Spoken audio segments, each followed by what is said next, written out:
ازيكم يا شباب، ازيكم يا بنات، ازيكم صحابي، حبايبي، اخواتي، عاملين ايه؟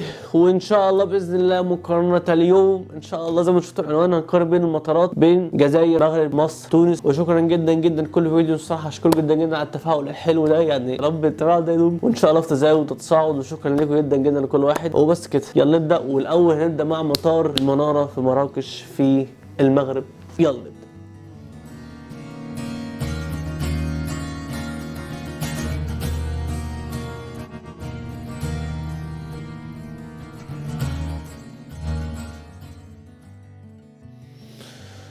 and action.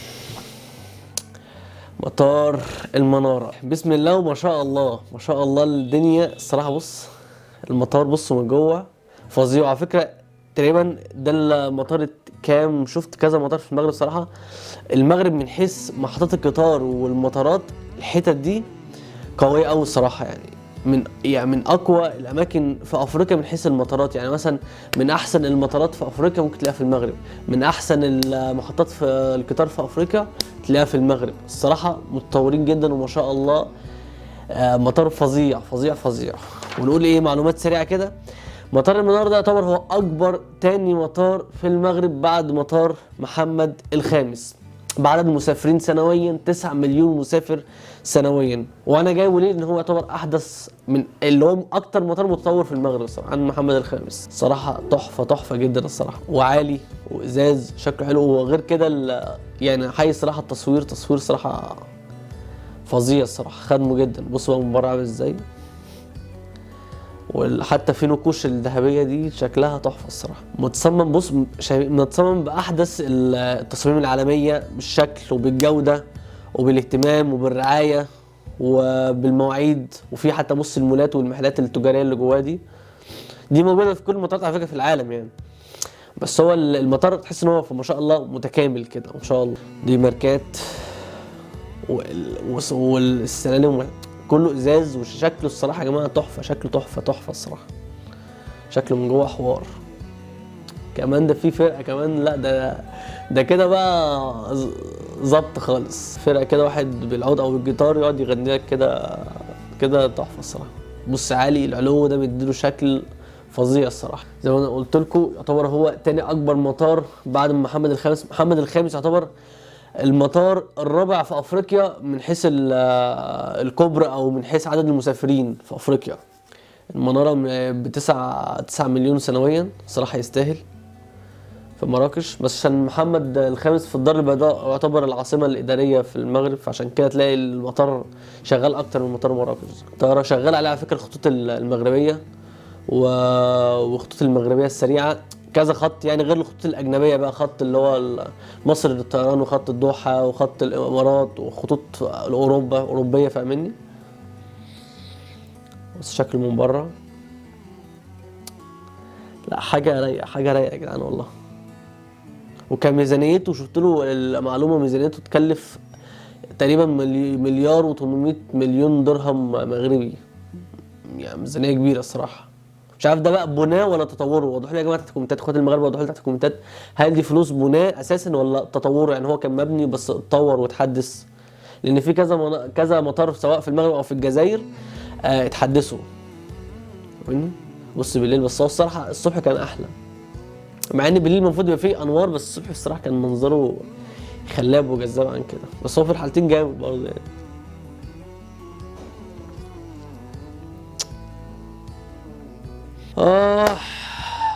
خلاص كده يا شباب، خلاص يا بنات، خلصنا الاول فيديو المغرب مطار المناره. نخش على فيديو الجزائر مطار هواري بوميديان الجديد. بص بقى، يعني الصراحه التصميم ده يا جماعه انا الاول ما كنتش اعرف التصميم ده الصراحه موجود في الجزائر او موجود في الدول العربيه، بس الصراحه تصميم فظيع جدا الصراحه، فظيع جدا وجميل جدا الصراحه. تصميم خارجي الصراحه من احلى التصميمات اللي شفتها في مطارات في العالم الصراحه. تصميم خارجي بقى بالشكل ده، على شكل طياره، فاهمني؟ شكله كان فظيع الصراحه. بس بقى من بره ازاز برضو نفس الحوار برضو في المغرب ما شاء الله. تطور المحطه، يعتبر محطه الجزائر الجديده او هواري بوميديان دي اتجددت 2019.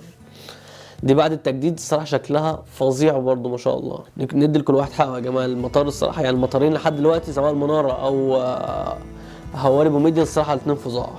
ومعلومات عن المطار، المطار يعتبر هو الاحدث بالجزائر.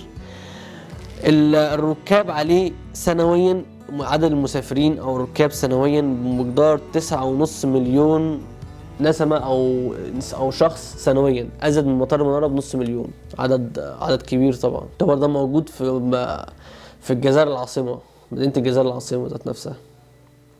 بس رايق وجميل ومش يعني فاهم، في مش مشرح كده فاهمني. ويعتبر هو يعتبر اكبر او احدث مطار في الجزائر، ويعتبر من اكبر مطارات في الجزائر. مطار ما شاء الله يعني بيقيل عدد المسافرين كده. طبعا اكيد طبعا مطار من اكبر، ان ما كانش هو اكبر مطار في الجزائر. اخواتي الجزائريين برضو قولوا لي هل ده مثلا اكبر مطار في الجزائر ولا مطار في الجزائر. في مطارات تانية بس انا جبت ده فاهم عشان ده الاحدث. منشفين مكاتب الموظفين والعمال والاستراحه، وكذلك مول التجاري فاهم. كل مطار لازم يبقى فيه كل الخدمات دي، كذلك زي ما كان موجود في مطار المنارة. ده الطيران الاماراتي، اكيد طبعا هيبقى موجود عليه الطياره الخطوط الجزائريه والخطوط الجزائريه السريعه. كذا شركه، ممكن تبقى في كذا شركه وطنيه. يعني عندنا في مصر في مصر للطيران، وفي النيل للطيران، وفي اعتقد دول الاثنين دول بس، وفي ثالثه اللي هي خطوط مصر السريعه. 3 شركات. مش عارف بقى في الجزائر او في المغرب في كذا خط. قولوا يا جماعه تحت برضه في الكومنتات، لو في كذا خط قولوا تحت في الكومنتات برضه، عايز اعرف. اللي معروف كل دوله بيبقى لها خط، ما اعرفش بقى الخطوط التانيه دي تبقى خطوط خاصه ولا خطوط تبع الدوله، ما اعرفش. الاستاد ايه؟ الاستاد المطار من بره ومن جوه تحفه الصراحه. التصميم الخارجي كان حلو، تحس من بره ممكن اقول لك تصميم الجزائر احلى بحيث شكل التصميم. من جوه تحس المطار بتاع المغرب صراحه كان حلو جدا، في لون ذهبي كده، تحس لون فظيع الصراحه. زي ما قلت لك انا بقول رايي بكل صراحه في المكرونات، عشان ايه ما حدش يقول بتميز بقى عماد والكلام الفارغ ده اللي بسمعه كل شويه. بس قولوا برضه يا جماعه رايكم تحت في الكومنتات. انهي احسن مطار في الاربعه؟ لسه دول اول 2، فاضل 2 كانوا بتاع مصر وبتاع تونس. مطار ما شاء الله كبير، بص ما شاء الله ضخم وكبير فظيع كمان. خلصنا مطار الجزائر، مطار الهواري بوميديان. نخش على مطار القاهرة الدولي. الله اكشن. مطار القاهرة الدولي برضو. مطار القاهرة الدولي يا جماعة بقاله داخل تقريبا على 60 سنة ما شاء الله عمر يعني. بص ده المسافرين، ده بقولك الخطوط، ده مصر، ده خطوط مصر للطيران، ده لو اشهر خط، وفي النيل للطيران وكده. شايفين الدنيا المسافرين. معلومات على السريع بقى عن مطار القاهرة. مطار القاهرة هو يعتبر تاني أكبر مطار في أفريقيا من حيث الازدحام أو عدد المسافرين اللي بيسافروا عليه، بمقدار أو بعدد 14 مليون مسافر سنويا ما شاء الله. تاني أكبر مطار في أفريقيا. الأول في جنوب أفريقيا والتالت جنوب أفريقيا برضه جوهانسبرج. الأولاني في جنوب أفريقيا بس مش فاكر المدينة اسمها إيه. بعد جنوب أفريقيا ما شاء الله برضه أفريقيا من الدول المتطورة جدا في أفريقيا على فكرة. هنا ساحات الوصول. بس انا فاهم يعني المطار بص تحس متصور وشغال، انما عكس مثلا مطار المناره او مطار الجزائر هواري بوميديان اتصور بحيث مثلا مش في الانشاء اللي هو يعني لسه قبل ما يشتغل، عشان المطار يعتبر المطارين كانوا فاضيين هنا عشان بيبين لك اكتر جمال المطار. انما ده متصور المطار شغال عادي فاهمني، يعني لازم تسافر وتروح وتيجي بس المطار شغال. الطياره رايحه. طبعا المطارات دي بتبقى عليها مساحات مهوله يعني. طبعا حوار المساحات انا ممكن اقول لكم بس عشان كان في معلومات، ممكن مطار تلاقي معلوماته كامله، مطار تاني معلوماته ناقصه، فقلت بلاش بقى عشان اقول هنا معلومه وهنا بلاش، عشان ما حدش يزعل يقول انت بتفرق وبين بلد وبلد وبين الكلام ده يعني. فانا قلت خلاص بلاش اقولها يعني. زي ما انتم شايفين ده يعتبر قطر مش عارف اسمه ايه، قطر متطور او قطر مش عارف، بس هو يعتبر مكان او محل الاتوبيس فاهمني. زي الاتوبيس بياخدوك على اول موديل، المطار كبير قوي فبياخدوك من اول المطار بوابه لغايه بيبقى على باب الطياره فاهمني. ده بديله يعني حاجه متطوره ما شاء الله. وده التفتيش، اجراءات فاهم في كل المطارات، تفتيش في الحاجات دي. بص المطار القاهره برضه الازاز. مطار القاهره تحس ان هو ليه كذا واجهه، في واجهه حلوه اللي هي ناحيه الازاز اللي هي انت من ورا، وواجهه اللي هي القديمه او اللي هو احنا متعودين عليها ونشوفها في الافلام. الواجهه اللي هي من قدام مكتوب عليها مطار القاهره الدولي فاهمني. يعني كذا بوابات فاهمني. طبعا مركز المراقبة والكاميرات والبضايع، مكان البضايع. أنشأ على فكرة مكان للبضايع في الخدمات اللوجستية اللي هو نقل البضائع الحاجات دي في مطار كل شوية أقول استاد في مطار القاهرة. طبعا من أكبر الأماكن اللي هي لنقل البضائع في العالم في مطار القاهرة، مساحة واسعة جدا. طبعا دي حاجة بتسهل حاجات كتيرة على فكرة. طبعا الطيارة من جوه دي تقريبا ده أول مرة نشوف الطيارة من جوه.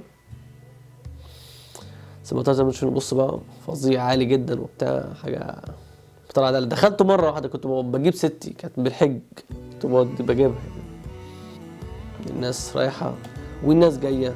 واعتبر الفيديو ده كان على قناة تلفزيونية بيحتفلوا من كام سنة، مرور 56 سنة على مطار القاهرة، ودلوقتي داخل في 60 سنة. كده خلصنا يا جماعة مطار القاهرة.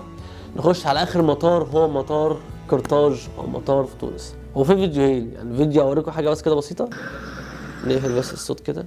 الفيديو ده عشان اوريكم المطار من جوه، لان للاسف الفيديو التاني مش متصور المطار من بره للاسف، ده بتصوره لك من بره. قرطاج حدائق. وللاسف المشكله اللي بعانيها مع تونس ان للاسف مفيش فيديو للاسف عن الحاجات المعالم او المنشآت في تونس للاسف على اليوتيوب. للاسف المحتوى ضعيف جدا بالنسبه للمحتوى التونسي في اليوتيوب عن المنشآت والحاجات دي. ده الفيديو من بره، في جناين، طرق جميله جدا الصراحه، بس للاسف مش متصور بالدرون او الحاجات دي عشان تبين فاهم المطار من فوق وشكله وتصميمه وكده وبتاع. بس ده يعتبر اول فيديو. نخش على تاني فيديو واللي مبين بقى المطار من جوه. المشكله اللي بقول عليكم بقولها في كل فيديو، للاسف المحتوى العربي ناقص جدا جدا عن الحاجات دي، ان هو صور المنشآت لكل بلد او المعالم ايا كان. فبقى انا بعافر والله، كان بقالي ساعتين عمال بدور على الفيديوهات دي والله لحد ما لقيت الفيديوهات الحلوه كده.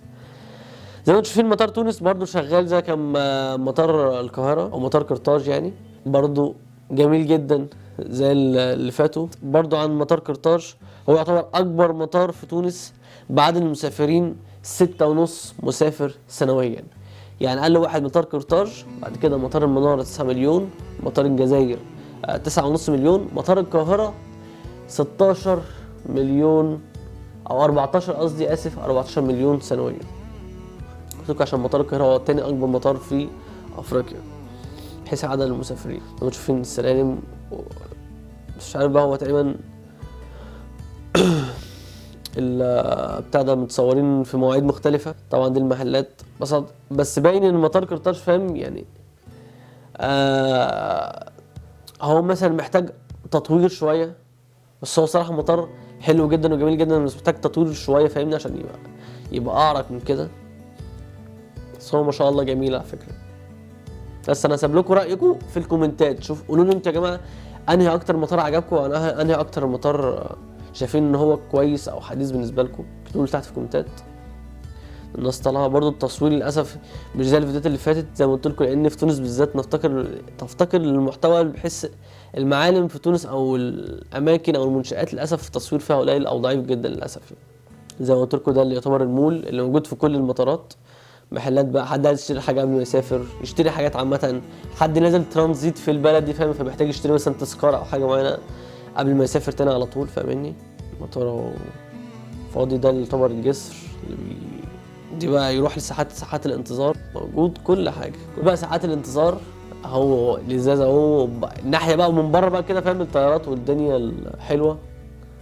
ان شاء الله باذن الله نركب الطيارات ونلف العالم ان شاء الله. بس كده يا شباب، بس كده يا بنات، خلاص خلصنا المقارنه. قولوا تحت بقى في الكومنتات انهي مطار عجبكم، انهي اكتر مطار متطور بالنسبه لكم، قولوا تحت في الكومنتات. انا بالنسبه لرايي يعني انا شايف المطارات كلها قريبه من بعض، يعني تحس مفيش مطار فارق قوي عن المطارات الثانيه. ممكن انا عندي راي بس بلاش اقول عشان في ناس للاسف بتتضايق وبتزعل امين، فشايف المطارات الى حد ما متساويه متقارب. قولوا تحت في الكومنتات. وبس كده، اتمنى الفيديو يكون عجبكم. وعن نفسي يعني رايي مع الناس تزعل بس على حاجه بسيطه، ممكن اقول لك مثلا مطار المغرب، مطار الجزائر، مطار مصر يعتبر الاحسن شويه مقارنه بمطار قرطاج، اللي اتمنى يبقى فيه تحديثات ويتطور عن كده اكتر باذن الله ان شاء الله المرات الجايه. وقولوا رايكم في الكومنتات، ومش عايز اقول حد يقول لي بتيجي على بلد غير بلد والكلام الحمصي ده. مش تنسوا لايك وشير وسبسكرايب، واحلى مسا عليكم وبس كده.